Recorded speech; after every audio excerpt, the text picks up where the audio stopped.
YouTube. So today I'd like to talk about something. I've had a MacBook Pro 15-inch now, the brand new 2017 model, this one right here, for about 3 months now, and I'd like to give my honest review on it. So first off, I was very impressed. There were a lot of things that Apple just hit the mark on and a lot of things that they didn't. So let's just jump right into that. The first thing that I think Apple really hit the mark on was the touch bar. This is a very controversial topic, but I'm always up for innovation. I'm always up for new ideas. I'm always up for this kind of stuff. I like the touch bar the best because as a programmer, I find it very easy to slide between tabs. I'm a web developer and I use HTML5, JavaScript, React. I find Windows is constantly updating. And I know Mac has a lot of updates too, but I'm kind of getting off topic here, so let me jump back into it. My opinion is that the new 2017 MacBook Pro hit a lot of the marks with me, especially the USB Type-C. I know the dongle life is a pain in the ass. You got your plugins for your, you have to get a separate plugin for the USB-C. You have to do this, you have to do that. If you have a case on like I do, you bend the dongles and you gotta get new ones for another $60, $70.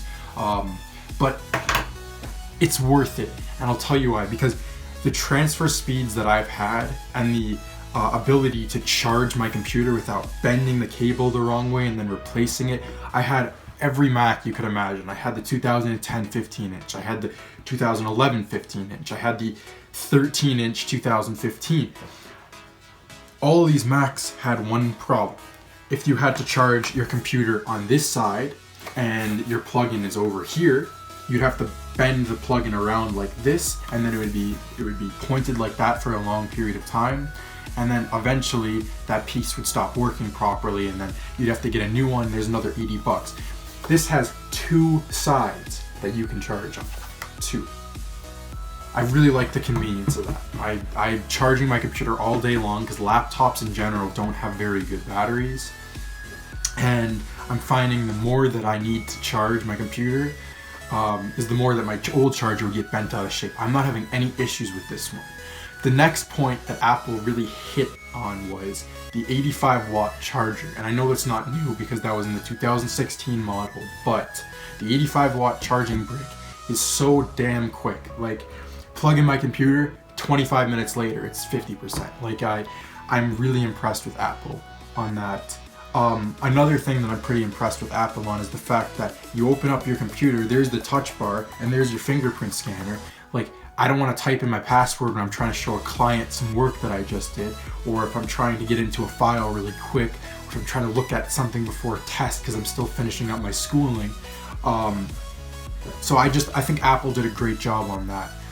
On a couple points that I think they missed was the FaceTime camera. Only being shot on the Apple 720p camera. Matte black is definitely very nice. I wish they would have done the trackpad dark instead of like lighter.